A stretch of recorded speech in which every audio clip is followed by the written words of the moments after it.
الحمد لله وكفى والصلاة والسلام على سيد الرسل وخاتم الأنبياء. أما بعد فأعوذ بالله من الشيطان الرجيم. بسم الله الرحمن الرحيم. يا أيها الذين آمنوا لا تتبعوا خطوات الشيطان ومن يتبع خطوات الشيطان فإنه يأمر بالفحشاء والمنكر. کل کے درس میں آپ حضرات سن چکے سورہ نور کے بارے میں. اس کا شان نزول کل میں نے بیان کیا، جس میں حضرت عائشہ صدیقہ رضی اللہ تعالی عنہا کی براءت کا اعلان قرآن کریم کی زبانی آپ حضرات نے سنا. اور ایسے موقع پر معاشرے کے اندر جو صورتحال پیدا ہو جاتی ہے اس کے بارے میں قرآنی رہنمائی اور قرآنی ہدایات آپ حضرات کے سامنے پیش کی گئیں. اب کچھ اس سلسلے میں مزید باتیں قرآن کریم کی آپ کے سامنے آ رہی ہیں. قرآن کریم یہ کہتا ہے کہ اے ایمان والو، شیطان کے نقش قدم کی پیروی نہ کرو، شیطان کی اتباع نہ کرو. قرآن کریم اس بات کی تعلیم دے رہا. کیوں؟ اس لیے کہ جو شیطان کی پیروی کرے گا، شیطان کے نقش قدم پر چلنے کی کوشش کرے گا، فإنہ یأمر بالفحشاء والمنکر. شیطان کا طریقہ کار ہی یہ ہے کہ وہ انسانوں کو بدکاری اور بے حیائی کی دعوت دیتا ہے. شیطان جو اس راستے پہ چلے گا تو وہ بے حیائی اور بدکاری کے اندر مبتلا ہو کر کے رہے گا. ولولا فضل اللہ علیکم ورحمتہ ما زکا منکم من احد ابدا ولکن اللہ یزکی من یشاء. اگر اللہ کا فضل اور اللہ کی رحمتیں نہ ہوتی تو تم میں سے کسی شخص کی صحیح تربیت نہ ہو سکتی، کسی شخص کا تزکیہ نفس نہ ہو سکتا، لیکن اللہ جسے چاہتے ہیں اس کا تزکیہ کر دیا کرتے ہیں. واللہ سمیع علیم.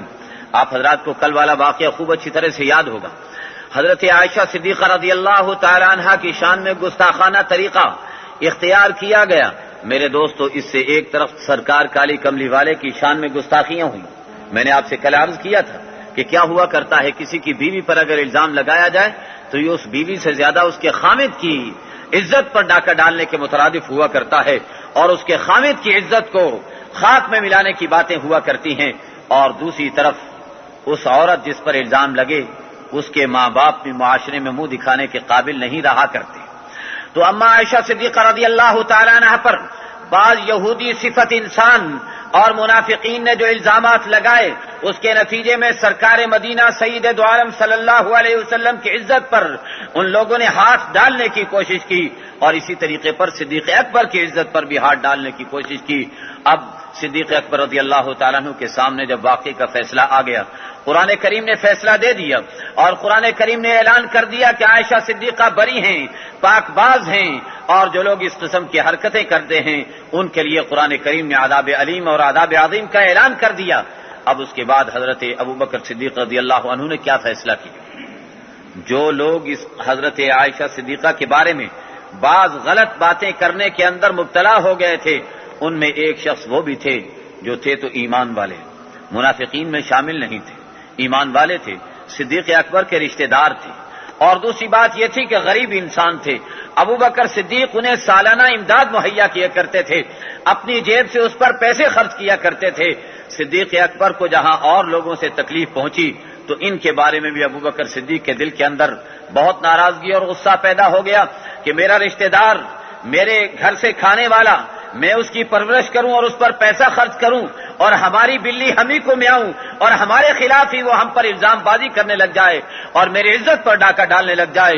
اس لیے ابوبکر صدیق نے قسم کھا لی کہ آج کے بعد میں اس پر کسی قسم کا خرچ نہیں کروں گا اور اسے پیسہ نہیں دیا کروں گا. قرآن کریم آ گیا. قرآن کہتا ہے وَلَا يَأْتَلِ أُولُو الْفَضْلِ مِنْكُمْ وَالسَّعَةِ أَن يُؤْتُوا أُولِي الْقُرْبَى وَالْمَسَاكِينَ وَالْمُهَاجِرِينَ فِي سَبِيلِ اللَّهِ وَلْيَعْفُوا وَلْيَصْفَحُوا أَلَا تُحِبُّونَ أَن يَغْفِرَ اللَّهُ لَكُمْ وَاللَّهُ غَفُورٌ رَحِيمٌ. قرآن کریم کہتا ہے کہ تم میں مالدار لوگ، وسعت والے لوگ اس بات کی قسمیں نہ کھائیں کہ وہ غریبوں اور مسکینوں کو نہیں دیا کریں گے. ارے ایسی قسمیں کھانے کی تمہیں اجازت نہیں ہے، بلکہ تمہیں کیا کرنا چاہیے؟ وَلْيَعْفُوا وَلْيَصْفَحُوا. تم تو ان کو معاف کر دو اور ان سے چشم پوشی اور اعراض سے کام لو. اور یاد رکھو، کیا تم اس بات کو پسند نہیں کرتے کہ اللہ تمہاری مغفرت فرما دے؟ واللہ غفور الرحیم، اور اللہ تو بڑے ہی غفور الرحیم ہے، لہذا اگر اللہ سے معافی کا طلبگار ہو تو ان لوگوں کو بھی معاف کر دو، اللہ تمہیں معاف فرما دیں گے۔ جب یہ قرآن کی آیت اتری الا تحبون ان یغفر اللہ لکم، صدیق اکبر کی آنکھوں سے آنسو روا تھے اور عرض کیا کہ ہم کیوں نہیں چاہتے، ہم تو چاہتے ہیں کہ ہمارے اللہ ہماری مغفرت فرما دیں، لہذا میں نے اس کو معاف کر دیا، اور جس طریقے پر میں اس پر خرچ کر رہا تھا آئندہ سے اس سے دگنا خرچ اس کو دینا شروع کر دوں۔ میرے دوستو، جب ایمان والے کے سامنے قرآن آتا ہے، اللہ کا کلام آتا ہے، تو ایمان والا عمل کے اندر اور پختہ ہو جایا کرتا ہے اور آگے بڑھ جایا کرتا ہے۔ قرآن کہتا ہے ان الذین یرمون المحصنات الغافلات المؤمنات، اب حکم بیان کر رہا ہے ان لوگوں کا جنہوں نے یہ حرکتیں کی تھی، ان کا حکم آ رہا ہے۔ قرآن کہتا ہے کہ جو لوگ الزام لگاتے ہیں، رما یرمی کے عربی زبان کے اندر معنی ہے الزام لگانے کے، ان الذین یرمون المحصنات الغافلات المؤمنات، جو ایسی عورتوں پر الزام لگاتے ہیں جو پاک باز ہیں اور غافلات سیدھی سادی ہیں، سیدھی سادی ہیں۔ اما عائشہ صدیقہ رضی اللہ عنہا کے بارے میں کل بھی عرض کر چکا کہ سرکار کالی کملی والے صحابہ کو بلا بلا کے پوچھتے تھے کہ میں کیا کروں اس معاملے میں، تو اللہ کے نبی نے انصار کی ایک عورت کو بلوایا جو اکثر حضور کے گھر میں آتی جاتی رہتی تھی، اس کو بلوا کر کے پوچھا کہ تم عائشہ کے بارے میں کچھ تو بتاؤ، عائشہ کیسی ہے، اس کا کردار کیسا ہے؟ تو وہ فرمانے لگی، وہ اما صاحبہ کہنے لگی کہ یا رسول اللہ، عائشہ تو ایسی سیدھی سادی لڑکی ہے، کم عمر ہے، اسے تو گھر گھرستی کا بھی پتہ نہیں ہے، اور ایسی سیدھی سادی ہے کہ آٹا گوندنے کے بعد روٹی نہیں پکانا جانتی، ہمارے پاس لے کے آیا کرتی ہے، ہم اسے روٹی پکا کے دیا کرتے ہیں۔ عمر تو چھوٹی سی تھی، 9 سال کی بچی، اور حضور اکرم صلی اللہ علیہ وسلم کے گھر میں آنے کے بعد اسے وہ عزتیں اور بڑائیاں نصیب ہوئیں، اتنی چھوٹی عمر کی عورت، اسے کیا سمجھ بوجھ ہوگی؟ فرمانے لگی کہ یہ تو ایسی سیدھی سادی لڑکی ہے کہ آٹا گوندھ کر کے رکھ دیتی ہے اور پھر سے نیند آ جاتی، سو جاتی ہے، اور بکری آ کر کے وہ آٹا بھی کھا جاتی ہے اور یہ اس سے بھی نہیں بچا سکتی ہے۔ ایسی سیدھی سادی عورت جسے دنیا کی باتوں کا پتہ بھی نہیں ہے، وہ اس قسم کی حرکتوں میں کیسے مبتلا ہو سکتی ہے؟ فرماتے ہیں کہ الغافلات، سیدھی سادی عورت تھی، بے پرواہ، جنہیں کچھ پتہ ہی نہیں ہے۔ اور اب پھر آپ کو معلوم ہے کہ وہ واقعہ اتنا لمبا ہو چکا تھا، لیکن عائشہ صدیقہ کا ذہن ہی اس طرف نہیں جا رہا تھا کہ ایسی بھی کوئی بات ہو سکتی ہے۔ اور آگے قرآن کہتا ہے المؤمنات، ایمان والی عورتیں جو ان ایسی عورتوں پر الزام لگانے والے ہیں، لعنوا فی الدنیا والآخرہ، اللہ نے دنیا میں بھی ان کو لعنتی قرار دے دیا ہے اور کل قیامت کے دن بھی یہ ملعون ہو جائیں گے۔ وَلَهُمْ عَذَابٌ عَظِيمٌ، اور ان لوگوں کے لیے بہت بڑا عذاب ہوگا، یوم تشہد علیہم السنتہم وایدیہم وارجلہم بما کانوا یعملون، جس دن ان کی زبانیں، ان کے ہاتھ اور ان کے پاؤں ان کے خلاف گواہی دے رہے ہوں گے۔ وَیومئذ یوفیہم اللہ دینہم الحق، جس دن اللہ تعالیٰ پورا بدلہ عطا فرمائیں گے۔ وَیعلمون ان اللہ هو الحق المبین، اور یہ لوگ اس بات کو جان جائیں گے کہ اللہ برحق اور واضح فیصلہ فرمانے والے ہیں۔ الخبیثات للخبیثین والخبیثون للخبیثات، آگے یہ اس آیت کی تفسیر میں کل بیان کر چکا۔ اب واپس آئیے سورت کی ابتدا کی طرف، وہ واقعہ جو اس سورت کا شان نزول ہے مکمل ہوا، اب اس سورت کی طرف واپس آ جائیے۔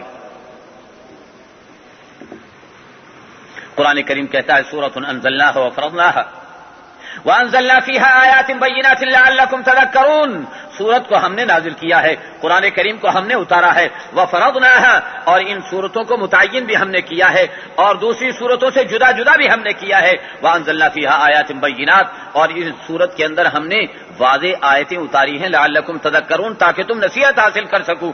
الزانیۃ والزانی فاجلدوا کل واحد منہما، اب وہ جو واقعہ پیش آیا تھا اس واقعے کے سارے متعلقات کے احکام آ جائیں گے قرآن کریم کے اندر، اسی صورت کے اندر اس کے سارے متعلقات آ جائیں گے۔ الزام لگا تھا، بدکاری کا الزام لگا، چنانچہ بدکاری کے احکام آ جائیں گے، الزام لگانے کے احکام آ جائیں گے، میاں بیوی کے باہمی طور پر ایک دوسرے پر الزام لگانے کے بھی احکامات یہاں پر آ جائیں گے، پوری تفصیل سے یہ باتیں آئیں گی۔ قرآن کے الزانیۃ والزانی فاجلدوا کل واحد منہما، زنا کرنے والی چاہے عورت ہو چاہے مرد ہو، ان میں سے ہر ایک کو 100 کوڑے لگائے جائیں گے، اور کوڑے لگاتے وقت ان پر شفقت نہ کرنا، رحم نہ کھانا، یاد رکھنا ان کو کوڑے لگانا ہی ان پر شفقت ہے اور ان پر رحم ہے کہ اس کے بدلے میں انہیں توبہ کی توفیق نصیب ہوگی اور کل قیامت کے دن ان کی صفائی کا سامان بن جائے گا۔ اور یہ یاد رکھو کہ یہ سارے کا سارا فیصلہ اس لیے یہ حکم اس جوڑے کے لیے ہے جو شادی شدہ نہ ہو، کنوارے ہوں، وہ اگر بدکاری میں مبتلا ہو جائیں تو انہیں 100 کوڑے لگائے جائیں گے، اور اگر شادی شدہ بدکاری کے اندر مبتلا ہو جاتے ہیں تو اس کا حکم بھی ایک قرآن کریم کی آیت ہے جو منسوخ ہو گئی تھی۔ قرآن پاک کی بعض آیتیں ایسی کہ ان کے حکم منسوخ ہو گئے، وہ آیتیں قرآن میں موجود ہیں، بعض آیتیں ایسی کہ قرآن میں اتری تھیں لیکن بعد میں ان کا حکم باقی رہا، آیت کو قرآن میں سے نکال دیا گیا۔ چنانچہ ان میں سے ایک آیت ہے، حضرت عمر رضی اللہ تعالیٰ عنہ اس کو روایت کرتے ہیں، الشیخ والشیخۃ اذا زنیا فرجموہما نکالا من اللہ، شادی شدہ مرد اور شادی شدہ عورت اگر زنا کر لیں تو انہیں رجم کرو، پتھر مارو انہیں اللہ کی طرف سے سزا کے طور پر۔ چنانچہ شادی شدہ جوڑے کا حکم قرآن پاک کی اس آیت میں جو منسوخ شدہ ہے بیان کر دیا گیا کہ انہیں رجم کر کے سنسار کر دیا جائے گا، اتنے پتھر مارے جائیں گے کہ ان کی جان نکل جائے اور ختم ہو جائے، اس لیے کہ کمارا جو ہے اس نے تو یہ بات چکھی ہی نہیں، اگر اس سے ایسی حرکت ہوگی تو اس کے ساتھ کچھ رعایت کی جائے گی، لیکن شادی شدہ جس کے گھر میں پاک باز عورت موجود ہے اور وہ پاک طریقے پر، حلال طریقے پر اپنی خواہش کو پورا کر سکتا ہے، وہ اگر ناجائز طریقے پر پورا کرنے کی کوشش کرتا ہے تو ایسا بد کردار انسان اسلامی معاشرے میں چلنے پھرنے کا حقدار نہیں ہے۔ ایسے انسان سے اس معاشرے کے وجود کو پاک کر دینا چاہیے تاکہ اس معاشرے کے اندر ایسا انسان نظر نہ آ سکے۔ قرآن کریم کی یہ سزا ہے ایسے آدمی کے لیے، الزانی لا ينكح الا زانیۃ او مشرکہ۔ آگے قرآن کریم یہ کہتا ہے وَلْيَشْهَدْ عَذَابَهُمَا طَائِفَةٌ مِّنَ الْمُؤْمِنِينَ، ان کو جو سزا دی جائے گی تو وہ چھپا کر کے نہ دی جائے۔ آج کل تو یہ اول تو سزا ہی نہ دیں، اور اگر سزا دی جاتی ہے تو رات کے 3 بجے دی جائے جس وقت میں کوئی دیکھنے والا نہ ہو۔ ارے سزا دینے کا کیا فائدہ؟ سزا تو ایسی کہ اس شخص کے لیے توبہ کا ذریعہ بن جائے اور دوسرے دیکھنے والوں کے لیے بھی عبرت کا سامان اس کے اندر پیدا ہو جائے۔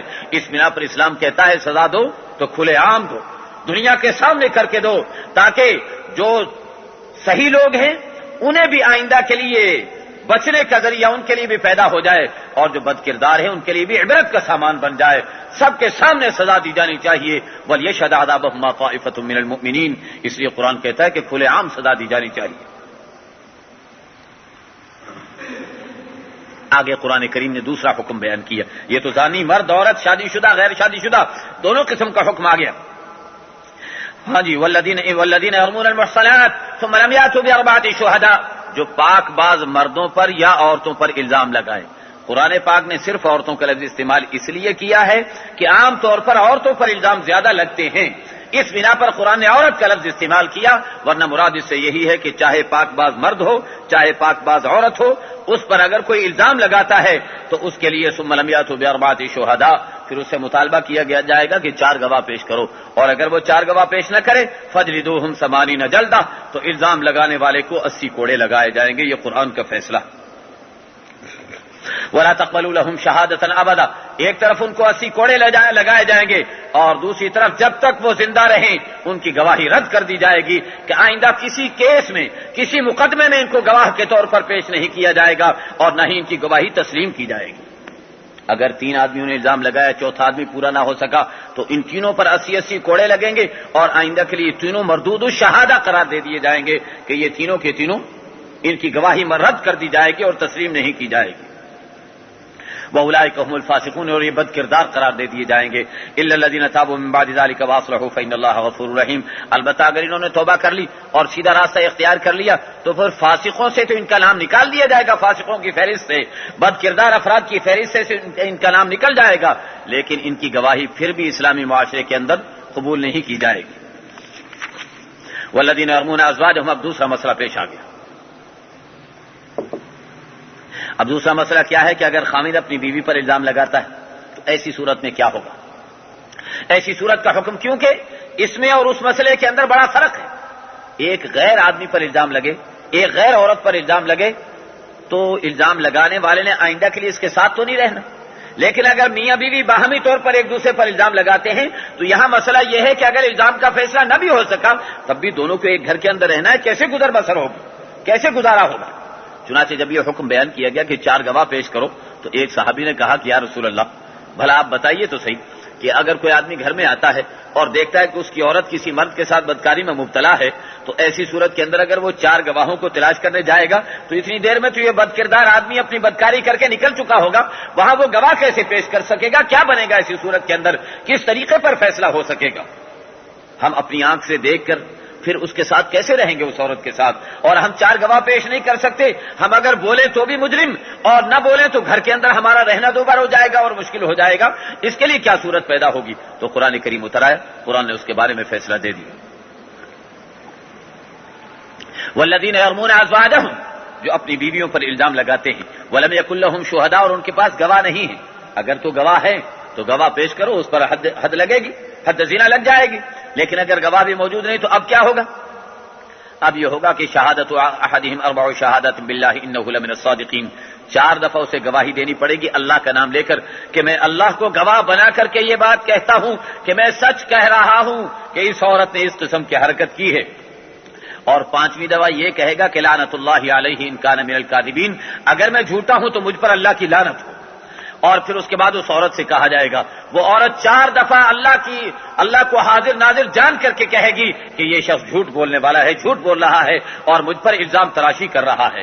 اور 5ویں دفعہ کیا کہے گی کہ اللہ کا غضب مجھ پر ہو اگر یہ شخص سچا ہو۔ جب یہ 5 دفعہ مرد بھی کہہ چکے گا، عورت بھی کہہ چکے گی، تو عورت پر خود بخود ایک طلاق واقع ہو جائے گی، اور طلاق واقع ہو جانے کے بعد اب دوبارہ وہ عورت اس کے نکاح میں کسی صورت میں بھی نہیں آ سکتی، ہمیشہ کے لیے ان کے اندر جدائیگی پیدا ہو جائے گی اور دوبارہ یہ اکٹھے نہیں رہ سکیں گے۔ گویا یہ آسان صورت پیدا فرما دی، میاں بیوی آپس میں اب رہ نہیں سکیں گے جب اپنی آنکھوں سے دیکھ لیا، لیکن اسے ثابت بھی نہیں کر سکتے کہ 4 گواہ نہیں ہیں، لہذا ان کی باعزت علیحدگی کا سامان پیدا کر دیا کہ دونوں کی باعزت علیحدگی بھی ہو جائے، اور ان پر چونکہ گواہ نہیں ان پر سزا بھی نہیں لگ سکتی اور خامد اس کے ساتھ رہ نہیں سکتا، لہذا اب اس پر حد قذف بھی نہیں لگے گی اور حد زنا بھی نہیں لگے گی اور دونوں کو علیحدہ کر دیا جائے گا۔ اسے لعان کہا جاتا ہے ہمارے فقہ کی اصطلاح میں۔ مزید اس کے بارے میں کوئی مسائل پوچھنے ہو تو بعد میں کسی وقت آ کر کے پوچھ سکتے ہیں۔ ہاں ولولا فضل اللہ علیکم ورحمۃ ان اللہ تواب حکیم، اللہ کا فضل اور اس کی رحمت نہ ہوتی تو پھر تم گرفت کے اندر آ جاتے، لیکن اللہ بڑے توبہ کو قبول کرنے والے اور حکمتوں والے۔ آگے اب قرآن کریم اس کے علاوہ دوسرے احکام، ایسے احکام جو اس میں معاون بن سکتے ہیں، بدکاری کے اندر معاون اور مددگار بن سکتے ہیں، ایسے اسباب ان کا تذکرہ قرآن کریم کرے گا۔ قرآن کریم کیا کہتا ہے؟ یا ایھا الذین آمنوا لا تدخلوا بیوتا غیر بیوتکم حتی تستأنسوا وتسلموا علی اہلھا، اے ایمان والو دوسرے کے گھر میں بغیر اجازت کے داخل نہ ہوا کرو، سلام کرو، ان سے اجازت طلب کرو، پھر اندر داخل ہو، اور ذالکم خیر لکم لعلکم تذکرون، یہی تمہارے لیے بہتر ہے کہ بغیر اجازت لیے ہوئے اندر داخل نہ ہو۔ حتیٰ کہ حضور صلی اللہ علیہ وسلم نے ارشاد فرمایا اپنے گھر میں جانا ہو تو بھی دستک دے کر کے گھر میں جایا کرو۔ ایک صحابی نے عرض کیا کہ یا رسول اللہ اپنے گھر میں کیا بات ہے، اپنے گھر میں تو اپنی ماں ہے، اپنی بہن ہے، اپنی بیوی ہے، اپنے لوگ ہیں گھر کے اندر، وہاں اجازت لینے کا کیا مطلب ہے؟ تو اللہ کے نبی فرمانے لگے تم اس بات کو پسند کرتے ہو کہ تمہاری ماں کپڑے اتار کر کے بیٹھی ہوئی ہو اور تم اس پر اسی حالت میں داخل ہو جاؤ، اس لیے بہتر نہیں کہ تم دستک دے کر کے اندر داخل ہو، تاکہ وہ اگر علیحدگی کے اندر کسی وجہ سے اپنے کپڑوں کی سلائی کے لیے یا اپنی صفائی کے لیے کسی وجہ سے بیٹھی ہوئی ہے تو تمہارے دستک دینے سے وہ ٹھیک ہو جائے اور تم ایسی حالت میں اندر داخل ہو کہ تمہیں بھی دل آزاری نہ ہو اور اس کی عزت پر بھی کوئی حرف نہ آئے۔ اس بنا پر گھر میں داخل ہوتے وقت دستک دے کر کے اور سلام کر کے اندر گھر میں داخل ہونا چاہیے۔ آج کل باقی کام کرنے میں ہمیں کوئی شرم حیا محسوس نہیں ہوتی، لیکن کہتے ہیں مولوی صاحب اپنی بیوی کو سلام کریں ہم، بھلا یہ کیسے ہو سکتا ہے؟ میرے دوستو یہ اللہ کے نبی کی سنت ہے، اللہ کے نبی کا طریقہ ہے کہ جب گھر میں داخل ہوتے تو سلام کر کے داخل ہوا کرتے تھے۔ اور میں نے عام طور پر دیکھا ہے ٹیلی فون پر ٹیلی فون کریں گے، سلام کرو تو کوئی جواب نہیں۔ ایک محترمہ نے ٹیلی فون کیا ہمارے یہاں، میں نے سلام کیا السلام علیکم، اب وہ جواب نہ دے اور ویسے باتیں شروع کر دی۔ میں نے کہا پہلے سلام کا جواب دو پھر میں کوئی دوسری بات کروں گا، یہ سنت ہے، باقی باتیں کرنے میں کوئی حیا نہیں اور سلام کا جواب دینے میں حیا آ رہی ہے اور شرم آ رہی ہے، بھلا بتاؤ یہ بھی کوئی طریقہ ہوا؟ یہ شیطان ہمیں دین سے دور کرنے کے لیے سب کچھ کرتا ہے۔ تو میرے دوستو یہ سنت ہے، اگر آپ کہیں جاتے ہیں اپنے گھر میں داخل ہوتے ہیں تو بھی سلام کیجئے، دوسروں کے ہاں جاتے ہیں تو بھی سلام کیجئے۔ صحابہ کرام سلام سے پہلے کوئی دوسری گفتگو نہیں کیا کرتے تھے۔ جی آگے کیا فرمایا قرآن کریم نے؟ فَإِن لَّمْ تَجِدُوا فِيهَا أَحَدًا فَلَا تَدْخُلُوهَا حَتَّىٰ يُؤْذَنَ لَكُمْ، لہذا اگر گھر میں کوئی نہ ہو تو پھر گھر میں داخل ہی نہ ہو سرے سے یہاں تک کہ تمہیں اجازت دے دی جائے۔ گھر میں کوئی نہ ہونے کا مطلب یہ ہے کہ گھر میں کوئی مرد نہ موجود ہو، عورتیں موجود ہوں، تو تم اب زبردستی نہ کرنے کی کوشش کرو کہ میرا تو بڑا دوست ہے، میرا تو بڑے تعلق والا ہے، ہماری تو رشتہ داری ہے، اس لیے ہم تو گھر کے اندر ضرور جائیں گے۔ فرمایا نہیں، فلا تدخلوها، پھر نہ داخل ہو اس گھر کے اندر، حتی یؤذن لکم، یہاں تک کہ تمہیں اجازت دے دی جائے، فإن قیل لکم ارجعوا فارجعوا هو ازکى لکم، اگر تمہیں کہا جائے کہ لوٹ جاؤ تو پھر تم واپس چلے جاؤ، یہی تمہارے لیے بہتر ہے۔ بعض اوقات ایسا ہوتا ہے کہ کہیں چلے گئے، اب دیکھا کہ گھر والا گھر میں نہیں، اور اندر سے جواب ملتا ہے کہ جی گھر والا تو ہے نہیں، اس لیے ہم آپ کے لیے گھر کھول نہیں سکتے، بیٹھک کھول نہیں سکتے۔ اب یہ اپنے دل کے اندر محسوس کرنے لگ جائے، دیکھو جی میں اتنی دور سے آیا اور انہوں نے مجھے بٹھایا تک نہیں۔ قرآن کیا تعلیم دے رہا ہے کہ ایسی صورت میں تمہارا گھر میں بیٹھنا بہتر نہیں، ارجعوا هو ازکى لکم، تم واپس لوٹ کر کے چلے جاؤ، تمہارا واپس لوٹ کر کے جانا یہی تمہارے دل کے تزکیے کے لیے زیادہ بہتر ہے کہ تمہارے دل کے اندر کوئی غلط بات نہیں آ سکے گی۔ واللہ بما تعملون علیم، اللہ تمہارے عمل پر خوب اچھی طرح علم رکھنے والے ہیں۔ آگے قرآن کریم نے حکم دیا ایسے گھر میں داخل ہونے کا جس گھر میں کوئی موجود نہ ہو، تو وہاں پر قرآن کریم کیا کہتا ہے کہ ایسے گھر میں اگر داخل ہوتا ہے کوئی انسان تو سنت طریقہ یہ ہے کہ ایسے گھر میں داخل ہو کر بھی سلام کرنا چاہیے۔ علماء کرام فرماتے ہیں کہ ایسے گھر میں داخل ہوتے وقت کیا کہیں؟ السلام علینا وعلی عباد اللہ الصالحین۔ آپ گھر میں داخل ہو رہے ہیں، گھر میں کوئی نہیں، خالی مکان ہے، اس میں داخل ہوتے وقت کیا کہیں گے؟ السلام علینا وعلی عباد اللہ الصالحین۔ آگے قرآن کہتا ہے قل للمؤمنین یغضوا من ابصارهم ویحفظوا فروجهم، ہاں نگاہوں کی حفاظت کا قرآن حکم دے رہا ہے، مردوں کو حکم دیا جا رہا ہے اپنی نگاہوں کی حفاظت کرو، اپنی شرمگاہوں کی حفاظت کرو، یہی تمہارے لیے بہتر ہے، اور اللہ خوب جانتے ہیں جو تم عمل کرتے ہو۔ ایمان والی عورتوں سے بھی کہہ دو کہ وہ بھی اپنی نگاہوں کو جھکا لیں اور اپنی فروج کی حفاظت کریں، اپنی شرمگاہوں کی حفاظت کریں، ولا یبدین زینتهن الا ما ظهر منها، اور اپنی زینتوں کو ظاہر نہ کریں۔ یہ پردے کا حکم قرآن کریم دے رہا ہے۔ قرآن کریم نے جو لفظ کہا ہے الا ما ظهر منها، یعنی اپنے جسم میں سے کسی چیز کو ظاہر نہ کریں مگر وہ جو خود بخود ظاہر ہو جائے۔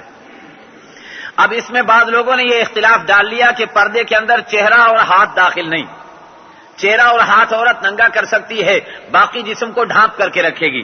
یہ بعض لوگوں نے زیادہ روشن خیال جو مولوی ہیں انہوں نے یہ مسئلہ نکالا، حالانکہ چہرہ اور ہاتھ کا لفظ قرآن کریم میں موجود نہیں۔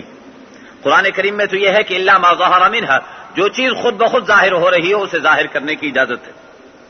قرآن نے چہرے اور ہاتھ کا تذکرہ نہیں کیا ہے۔ اب سوچنے اور غور کرنے کی بات ہے کہ پردہ کس چیز کا کیا جائے گا؟ کیا عورتیں کپڑے اتار کر کے چلتی تھی جن کو یہ حکم دیا جا رہا ہے؟ ذرا مجھے آواز سے بتائیے تاکہ پتہ چلے کہ آپ میری بات سن رہے ہیں۔ کیوں جی؟ عورتیں جو رہتی تھی اس زمانے کے اندر، کیا آج تو خیر ایسی عورتیں بھی مل جائیں گی آپ کو جو کپڑے اتار کر چل رہی ہوں۔ وہ اٹلی میں ہم گئے تو ہم نے دیکھا کہ ایک قد آدم تصویر لگی ہوئی ننگی مادرزاد، میں نے کہا توبہ خدا کی پناہ، دیکھو کیسی ننگی تصویر لگا رکھی ہے۔ تو وہ عرب ہمارے